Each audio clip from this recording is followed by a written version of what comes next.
Juice डालने के बाद लड़के ने पाया कि जूस का डिब्बा उसके हाथ में अटक गया। वह मदद करने के लिए अपने दाहिने हाथ का उपयोग करना चाहता था, लेकिन यह उसके बाएं हाथ से फिर से चिपक गया और वह इसे हिला नहीं सका। जैसे ही उसने ग्लास उठाया, उसने तुरंत उसे एक ड्रैग कप में कुचल दिया। स्कूल में उनके सहपाठियों की किताबें पढ़ने के लिए हैं, लेकिन वह उन्हें खाने के लिए उपयोग करते हैं। इससे भी आश्चर्यजनक बात यह है कि वह टॉयलेट को पेशाब करके 2 बैग में रख सकता है। वह छोटा है और अक्सर स्कूल में अपने सहपाठियों द्वारा लड़के का नाम ओवेन है नीचे देखा जाता है। यहाँ तक कि समूह की तस्वीरों में वह अपना सिर नहीं ढूंढ सकता है, लेकिन वह एक वास्तविक मार्वल प्रशंसक है और वह एक सुपर हीरो बनने और हर दिन दुनिया को बचाने के बारे में कल्पना करता है। इस दिन स्कूल के बाद ओवेन छत पर एक सेब चबा रहा था और जीवन के बारे में सोच रहा था। वह अपने सहपाठियों को धमकाने वाले 2 शरारती बच्चों को देखने के लिए हुआ। उन्होंने एक सेब के साथ अपने सिर के शीर्ष पर शरारती बच्चों को मारने का अवसर लिया।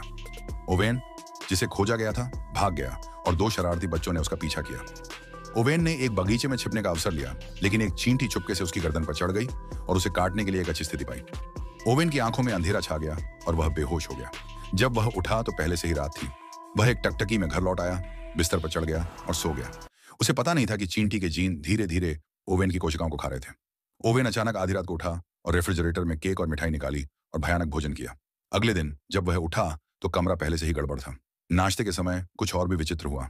ओवेन ने जूस बॉक्स को नीचे रखा और जूस बॉक्स एक अच्छे भाई की तरह उसके हाथ से चिपक गया, लेकिन उनके पिता इसे आसानी से नीचे ले जाने में सक्षम थे।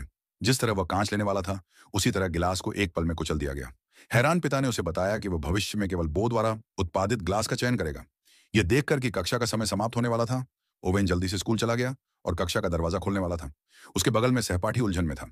शारीरिक शिक्षा वर्ग में शिक्षक ने सभी को सिखाया कि कैसे करीबी मुकाबले में बचाव किया जाए और प्रदर्शन करने के लिए लघु ओवेन को चुना। ओवेन आया और कमर प्रेस के साथ चकमा दिया और फिर शिक्षक को बेमी से बाहर ले जाने के लिए एक छड़ी का इस्तेमाल किया।